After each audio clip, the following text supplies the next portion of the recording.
বন্ধুরা, বলিউডে একটি গান আছে যার প্রথম লাইন হাম পাগল নেহি হে ভাইয়া হামারা দিমাগ খারাপ হে। এই গানটির যদি কোনো প্রকৃত ওনার হয়ে থাকে তাহলে সেটি হলো ইউএস প্রেসিডেন্ট ডোনাল্ড ট্রাম্প। কেন এই কথা বলছি? তার কারণ তিনি রিসেন্টলি H-1B ভিসার যে ফিজ সেটিকে বার্ষিক $1,00,000 বলে ঘোষণা করেছিলেন। অর্থাৎ যারা ইউএসের যারা এমপ্লয়ার তারা বাইরের দেশ থেকে যতজন এমপ্লয়িকে হায়ার করবে তাদের প্রত্যেকের হয়ে ইউএস গভর্নমেন্টকে বছরে $1,00,000 করে ফিজ পেমেন্ট করতে হবে।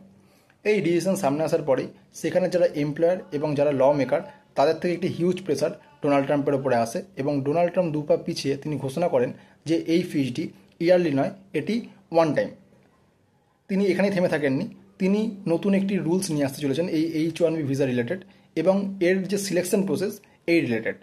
তো এই নতুন যে রুলস এটি বলার আগে একটু বলে দিই, ইউনাইটেড স্টেটস প্রতি বছর একটি নির্দিষ্ট সংখ্যাতেই এই ভিসা জারি করে, এই H-1B ভিসা, যার দ্বারা বিভিন্ন দেশ থেকে বিভিন্ন এমপ্লয়িরা যারা ইউএসএতে এসে জব করে। এই সংখ্যাটি হলো 85,000। তো এর মধ্যে 65,000 হলো তারা যারা বিভিন্ন দেশ থেকে বিভিন্ন দেশের বিভিন্ন ইউনিভার্সিটি থেকে তারা পার্টিকুলার কিছু সাবজেক্টে বা কিছু ফিল্ডে তারা মিনিমাম গ্র্যাজুয়েট তাদেরকে হতে হয়। আর বাকি যে 20,000 এটা ওয়ান টাইপ অফ রিজার্ভেশন। এরা হলো এই ইউএসএরই যারা বিভিন্ন ইউনিভার্সিটি থেকে হায়ার ডিগ্রি করেছে তাদের জন্য। অর্থাৎ 65,000 প্লাস 20,000 ইকুয়াল টু 85,000। তো এই 85,000 যে সিলেকশন প্রসেস এটি হতো আগে লটারি বেসড। ডোনাল্ড ট্রাম্প এই পুরো সিস্টেমটাকে উঠিয়ে তিনি নতুন একটি সিস্টেম আনতে চলেছেন, যেটি হবে স্যালারির ওয়েটেজ বেস সিস্টেম। অর্থাৎ এর মানে কি না, যার স্যালারি যত বেশি ওয়েটেজ তার চান্স তত বেশি।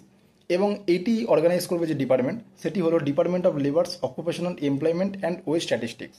এই ডিপার্টমেন্টে কী করবে না, এরা যারা যারা অ্যাপ্লিকেন্ট তাদের যে ইয়ারলি প্যাকেজ তার উপর বেস করে 4টে লেভেলে এদেরকে ভাগ করবে। সেটা হচ্ছে wage level 1, wage level 2, wage level 3 এবং ওয়েজ লেভেল 4।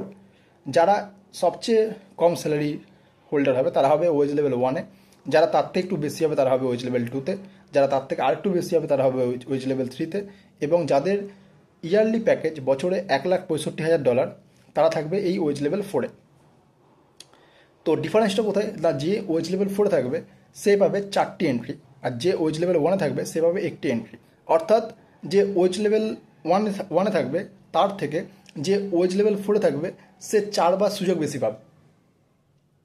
অর্থাৎ এখান থেকে ক্লিয়ার, যারা বেশি ট্যাক্স দিতে পারবে তাদের থেকেও তিনি সেই পরিমাণে বেশি পরিমাণে টাকা নিয়ে ইউএসের যে ট্রেজারি তিনি ভর্তি করতে চান।